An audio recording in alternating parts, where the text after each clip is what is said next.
Halo semuanya, welcome back lagi di Wisdom and Invest dengan saya Julie, dan kali ini kita di sesi edukasi. Jadi kita mau bandingin nih, lebih cuan mana investasi di deposito, RDPU, atau emas?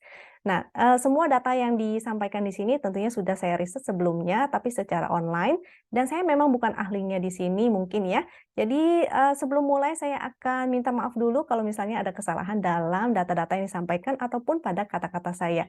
Bagi teman-teman, kalau misalnya ada yang punya data-data yang lebih mendukung ataupun misalnya punya pengalaman sendiri, maka silakan share di kolom komentar di bawah ini. Dan saya akan share screen dulu karena semuanya udah saya bikin dalam bentuk slide nih, sehingga teman-teman jadinya lebih enak untuk ngelihatnya ya. Yang kita mau bandingkan adalah investasi di emas, RDPU, dan deposito. Investasi itu sebetulnya instrumennya ada banyak banget, tapi belakangan ini lagi seru nih tentang emas ataupun RDPU. Jadi banyak yang lebih setuju untuk investasi di RDPU dan dia bilang kalau investasi di emas itu malah merugikan. Di sini saya mau menyampaikan aja data-datanya, semoga bisa bermanfaat buat teman-teman sebagai bahan pertimbangan. Kira-kira nanti kalau misalnya udah ada tabungannya mau diinvest kemana sih? Lebih baik di RDPU atau beli emas aja? Oke? Jadi data untuk RDPU-nya, reksadana itu ada banyak macam ya. Salah satunya adalah RDPU. Jadi ada reksadana campuran, ada reksadana saham, obligasi, ataupun banyak banget macam-macamnya. Sehingga teman-teman kalau misalnya tertarik dengan reksadana, itu bisa lagi di riset sendiri, lebih dalam. Kalau yang di sini adalah produknya reksadana pasar uang, dan saya ambil datanya itu dari Bibit. Ada juga nanti Bareksa, dan saya ambil rata-ratanya 5 tahun, jadi semua perbandingannya sama ya, baik itu emas, deposito, ataupun RDPU-nya dalam jangka waktu 5 tahun. Karena kita mau investasi tentu untuk jangka panjang. Ini langsung saya sort, dia jadi bisa tinggal diklik aja. Tinggal diklik, saya pilih yang 5 tahun, dan itu udah di sort yang paling tertinggi, itu yang paling besar return-nya ya, atau imbal hasilnya, yaitu Sukor Invest Money Market Fund. 5 tahun yaitu sebesar 33%. Sisa-sisanya saya anggap, jadi saya ambil yang paling tertingginya aja nih dalam 5 tahun. Kalau year to date itu di kisar di 3,87% imbal hasilnya, dan kalau 1 year itu 4,5%. Buat teman-teman yang bingung year to date sama 1 year tuh bedanya apa sih? Kalau 1 year itu 12 bulan ke belakang ya, sedangkan kalau year to date itu dihitung dari Januari sampai bulan yang lagi berjalan sekarang. Ya, jadi itu bedanya. Kita lanjut dari RDPU-nya, ini teman-teman sudah lihat sendiri. Dan kalau teman-teman penasaran bisa juga ya langsung aja ke websitenya si Bibit dan silahkan di riset juga sendiri. Kalau yang ini dari websitenya bareksa.com. Dan sama ya datanya itu, yaitu di 5 tahun yang paling tertinggi Sukor Invest Money Market Fund sebesar 33,2% dalam 5 tahun. Jadi saya rata-ratain si 33%-nya dibagi 5 menjadi 6,6% per tahun. Memang lebih besar sih ya harusnya daripada deposito, sehingga memang menarik. Jadi daripada uang kita nganggur bukan nganggur, maksudnya daripada uang kita ditaruh di rekening, sebetulnya enak juga kalau kita mendingan simpan aja di RDPU karena bunganya tentu lebih besar. Tapi belakangan ini keluar ada produk baru ya, dan itu bukan RDPU, tapi dia rekening tabungan biasa, yaitu Bank. Kalau teman-teman yang sering main Shopee, sering belanja di Shopee pasti tahu nih, Bank itu apa, dan buka rekeningnya waktu itu sempat bunganya sekitar 6-7% ya per bulan, per tahun, sorry. 6-7% per tahun, jadi udah mirip-mirip si RDPU dan udah lebih besar bahkan daripada deposito. Juga itu kalau nggak salah misalnya kita mau tarik untuk pindahin ke Shopee ataupun ke beberapa bank lainnya itu gratis administrasi kalau nggak salah. Silakan teman-teman cek lagi kembali sendiri ya. Dan bunganya yang diberikan itu ditransfer per hari. Jadi menarik banget sebenarnya. Banyak banget cara untuk berinvestasi dan ini adalah salah satunya aja. Jadi RDPU ini sekitar 6,6% per tahun. Kalau yang ini adalah data BI rate, suku bunga dari BI ya, saya ambil source-nya yaitu dari bi.go.id dari 2022 sampai 2017 datanya, dan saya udah rata-ratain yaitu sekitar 4,5% per tahun. Ini bisa teman-teman, jadi teman-teman bisa ngecek juga sendiri, kira-kira deposito yang tertingginya itu di berapa persen? Sekitar, kalau nggak salah 5%-an ya, di 5%-an. Kalau bank-bank tertentu mungkin ada juga sih sebenarnya yang memberikan, yang berani ngasih deposito itu sampai, saya pernah dapetin deposito itu yang sekitar 8% ya. Kalau salah bahkan ada yang berani ngasih 10%, tapi tentu nominalnya lebih gede lagi. Nah, memang pada prakteknya tentu akan berbeda-beda, tapi yang ini saya ambil tentu dari acuannya BI Rate. Dengan rata-ratanya tadi di 4,5% per tahun, jadi memang lebih besar RDPU tentunya. Sehingga teman-teman kalau yang dulunya terbiasa menabung di deposito, mungkin bisa mempertimbangkan untuk menabung juga dengan RDPU. Tentu RDPU tapi nggak ini ya, dia fluktuatif ya, berbeda dengan deposito. Kalau deposito misalnya udah berapa persen dalam rentang waktu 12 bulan, maka ya udah segitu persentasenya. Jadi ada plus minusnya sendiri-sendiri. Sehingga teman-teman bisa mempertimbangkan, harus cari tahu ya lebih dalam kira-kira kalau RDPU dia fluktuatifnya bagaimana, kalau deposito kekurangan dan kelebihannya itu apa. Itu harus dicek kembali satu persatu. Kalau yang emas saya ambil dari logamulia.com. Ini harga emas Antam. Harga emas itu ada yang lain lagi ya, UBS itu biasanya lebih murah, atau misalnya teman-teman beli ke toko emas dengan Pegadaian tentu harganya akan beda lagi.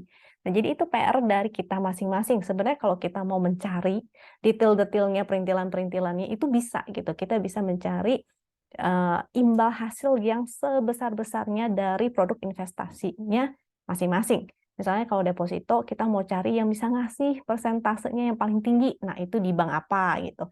Terus kalau misalnya emas, misalnya kita mau cari yang dengan harga beli yang semurah-murahnya dan spread-nya juga kecil. Nah, itu juga bisa. Yang penting kita tentukan dulu mau di mana dan kita teliti lebih dalam lagi ya masing-masingnya. Untuk si logam mulia ini saya ambil di 2017 ya. Datanya yaitu di harga 638 sekian per gram. Dan harga sekarang, harga terakhir yaitu di 17 November 2022, kemarin yang saya ambil, adalah di 981. Jadi saya tinggal saya bagi,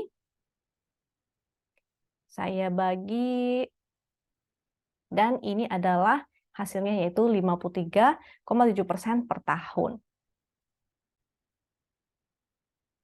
Sorry, yang tadi 53,7% itu belum dibagi 5, jadi 5 per tahunnya itu sekitar 10,7% ya, karena di rata-rata bagi 5.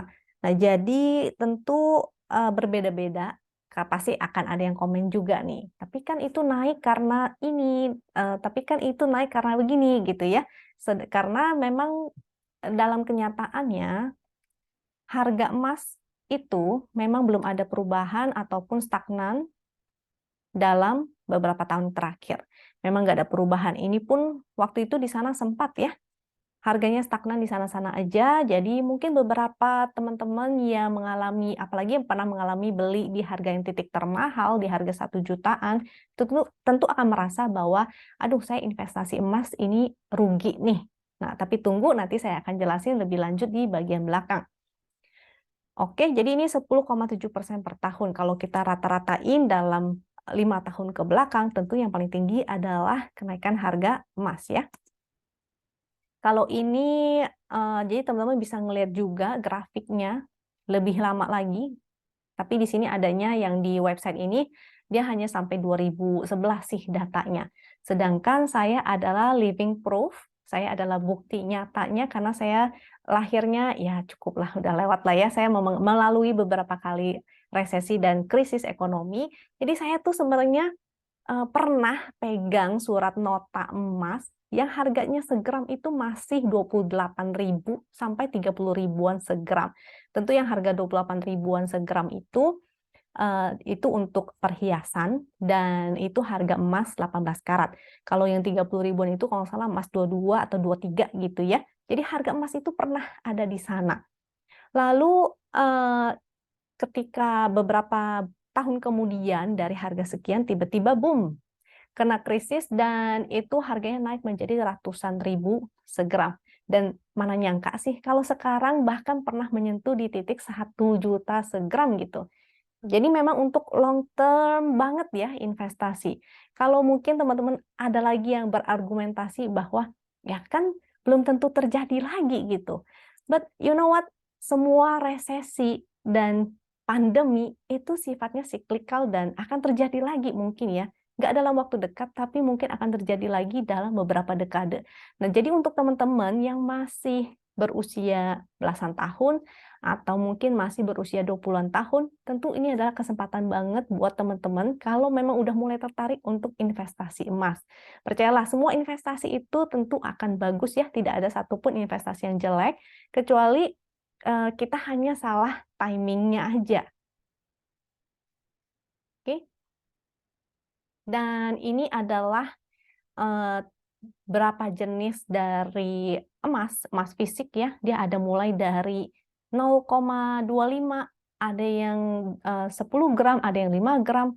Tuh, dari kecil 0,5 gram, dari 1 gram, 2 gram, 3 gram, 4, 5, 10, bahkan sampai ada yang 1 kilo. Nah, kalau itu sih udah mungkin agak sulit ya. Tapi kalau misalnya kita belinya semakin kecil, misalnya hanya di 0,5 gram, tentu lebih mahal jatuhnya dan lebih makanya teman-teman yang merasa rugi itu mungkin karena dia belinya yang emasnya kecil gitu ya, atau apalagi emas perhiasan.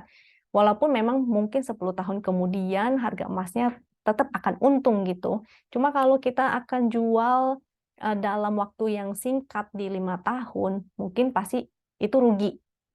Beberapa tahun sampai 5 tahun mungkin masih rugi gitu ya. Jadi yang paling saya sarankan itu sebetulnya sih di 100 gram. Itu yang paling ideal.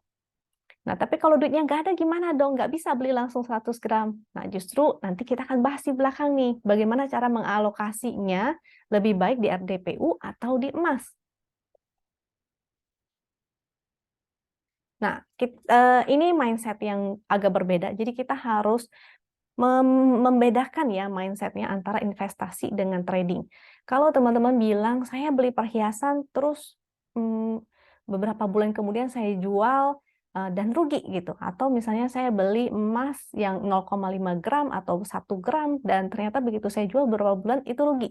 Jadi mindsetnya harus dibenerin dulu bahwa kita beli emas itu adalah untuk investasi, bukan untuk trading ya. Kalau teman-teman berargumentasi bahwa harga emas harganya stagnan dalam 2 tahun terakhir, yes, tentu aja. Karena memang harga emas nggak akan langsung, nggak fluktuatif seperti itu ya. Kalau harganya memang fluktuatif, nanti toko emasnya pusing gitu. Jadi bedakan antara investasi dengan trading. Kalau trading, ada yang namanya gold spot, yaitu XAU USD ya. Jadi kita bisa tradingkan. Nah, inilah emas yang kita tradingkan gitu. Tentu dengan memilih broker-broker yang terpercaya ya, yang sudah terdaftar di Bapeti. Nah, itu teman-teman kalau memang mau trading emas, maka disitulah tempatnya, bukan tradingin emas dalam bentuk fisik. Jadi berbeda banget mindsetnya, itu harus diubah. Bukan untuk trading, tapi kita untuk investasi. RDPU juga seperti itu, bukan hari ini beli langsung besok jual terus beli lagi, jual beli lagi, bukan seperti itu ya, karena kita bukan untuk trading, mindsetnya ini adalah untuk investasi, sehingga untuk jangka waktu yang sangat panjang sekali, minimal 5 tahun kalau bisa. Ini kita bisa teman-teman cek di website tradingview.com, itu ada harganya si XAU USD, itu kode ininya ya. Jadi kalau mau mencari chartnya itu tinggal diketik aja XAU USD. Sehingga teman-teman bisa riset sendiri kira-kira saat terjadi beberapa kejadian, ini misalnya saat SARS breakout atau Great Recession ataupun di COVID, apa yang terjadi dengan harga emas. Nah, ini bahkan sebelum terjadi COVID pun sebetulnya sudah naik ya, sempat naik dulu di 2000 berapa nih kalau nggak salah 2019, kalau sekitaran gitu ya, 2018 itu sudah mulai naik sebetulnya harganya. Jadi kita harus membedakan ya deposito, RDPU, emas, saham, properti, ataupun investasi lainnya seperti obligasi. Jadi investasi itu instrumennya ada banyak banget, sehingga teman-teman harus mempelajari satu persatu kelebihan, kekurangannya, biaya-biayanya, spread-nya, dan sebagainya. Eh, karena setiap orang punya pengalaman yang berbeda-beda ya.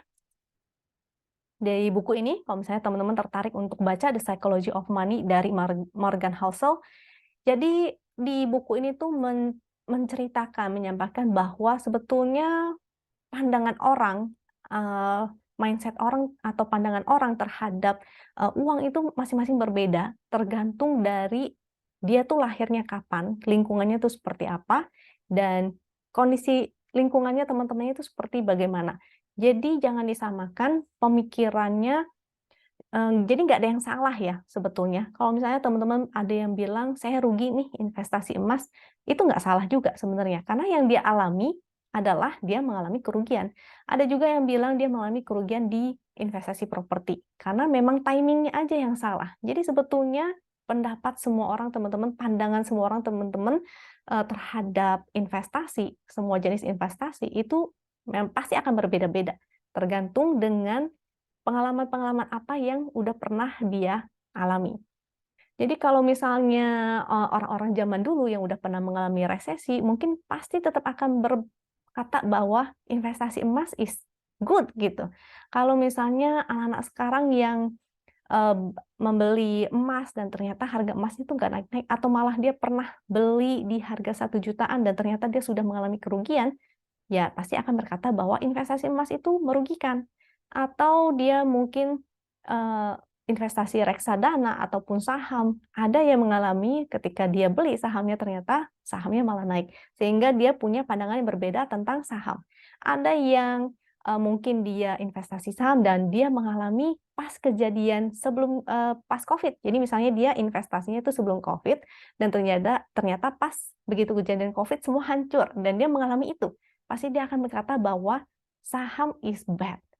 Jadi pandangan orang tentang investasi itu pasti akan berbeda-beda. Tidak ada yang salah, tergantung dengan sebenarnya dia ngalamin apa sih. Nah, semoga teman-teman yang nonton video ini bisa membuka pikiran lagi ya. Sehingga kalau teman sudah tahu, sudah aware, kita bisa jangan ngeblok hal-hal yang, jangan menganggap negatif hal-hal yang mungkin kita pernah alami. Karena sebenarnya kita hanya salah timing aja sebetulnya. Jadi dari semua investasi itu tidak ada yang buruk, tidak ada yang salah, hanya aja mungkin kita salah waktu ataupun salah memanage investasi kita. Ini data inflasi yaitu dari 2017 sampai 2022 ya, yaitu di kisaran terendah di 1,32% dan tertinggi kemarin itu sempat tertinggi yaitu di 5,9%. Dan kalau di rata-rata itu sebesar 2,88% per tahun dalam 5 tahun terakhir. Nah, ini fungsinya untuk apa? Supaya teman-teman terbuka lagi bahwa beberapa mungkin masih ada orang-orang yang tidak percaya dengan investasi dan menganggap bahwa investasi nggak penting lah gitu karena mau nyari makan aja susah misalnya ya. Dan semoga bisa berubah gitu pandangannya terhadap investasi dan cara memandangnya. Mungkin kalaupun susah, at least berusaha untuk meningkatkan pendapatannya dulu dan menyadari bahwa investasi itu penting. Kenapa? Agar kita mengalahkan inflasinya ini. Karena kalau hanya uang di tabungan, di tabungan biasa ya, di bank biasa, itu nggak nyampe 1%. Jadi kita harus mengalahkan inflasi dengan cara apa? Satu-satunya cara adalah dengan investasi. Apapun itu ya, mau di properti, di emas, di RDPU, ataupun saham. Yang penting teman-teman harus cari tahu dulu resiko-resikonya. Apa yang harus kita lakuin? Jadi yang pertama adalah kita harus menentukan dulu nih besar dana investasinya. Kalau kita belum punya dananya, maka kita kumpulin dulu. Kalau sudah ada dananya, maka kita harus lihat dana sebesar ini cocoknya tuh invest di mana sih? Karena kalau kayak tadi, misalnya saya dananya terbatas nih, tapi saya mau beli emas. Emasnya hanya bisa nabung segram gitu ya. Mungkin lebih baik teman-teman nabungnya di RDPU, karena RDPU kalau nabungnya, jadi budget untuk beli 1 gram emas, lebih baik disimpan dulu di RDPU. Ketika tabungannya sudah cukup untuk beli 100 gram emas, baru teman-teman pindahkan dari yang RDPU ke investasi emas. Misalnya begitu. Tentu jangan lupain dana darurat ya. Jadi teman-teman harus menyiapkan juga dana darurat. Dana darurat itu idealnya minimal 6 bulan sampai 12 bulan. Kalau sekarang sih lagi 12 bulan. Kenapa 12 bulan? Karena kalau misalnya teman-teman sewaktu-waktu seperti kejadian belakangan ini banyak terjadi ya, terjadi PHK di mana-mana, sehingga teman-teman punya cadangan untuk bisa biaya hidup selama 12 bulan ke depan.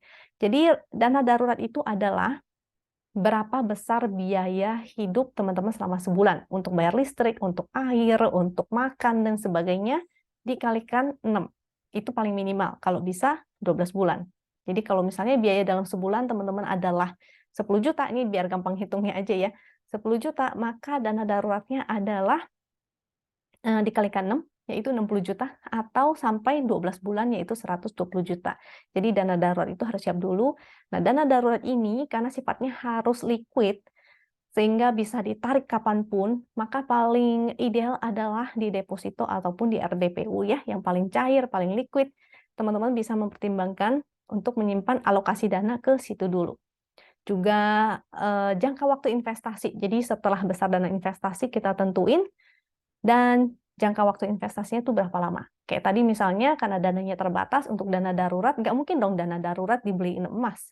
Karena kalau misalnya sewaktu-waktu kita mau cairkan, tentu kalau dalam waktu yang singkat 1 tahun, bukannya susah sih ya, sebetulnya emas sih bisa gampang dicairkan, gampang dijadiin cash, tapi tentu nilainya potongannya gede gitu. Jadi makanya ada yang berpendapat bahwa mereka investasi emas itu jadi rugi. Apalagi di properti, itu salah banget ya, karena properti itu tidak liquid banget. Nah, jadi jangka waktu investasinya, misalnya untuk jangka waktu, misalnya mau nabung untuk hari tua. Nah, itu investasi emas mungkin cocok. Atau investasi di properti, kalau tentu besar dan tergantung besar dana investasinya juga ya, sehingga teman-teman bisa bikin portfolionya sendiri, diatur kira-kira alokasi dananya untuk RDPU-nya berapa persen, untuk emas berapa persen, untuk properti berapa, gitu. Dan diversifikasi investasi tentunya, karena kita janganlah, ada ungkapan ya, jangan menaruh telur dalam satu keranjang semua. Karena ketika satu keranjang itu pecah atau jatuh, maka akan hancur semuanya. Contoh di kripto misalnya, ketika kita all in di kripto dan ternyata kripto lagi downtrend, maka hancurlah semua investasi kita. Sedangkan kalau kita diversifikasi, misalnya ada di RDPU dan ada di kripto sebagian, lalu sebagian lagi di emas, maka mungkin kalau untuk emas masih stabil begitu-begitu aja, untuk RDPU juga masih stabil begitu-begitu aja, dan kriptonya mungkin tidak berhasil, tidak apa-apa.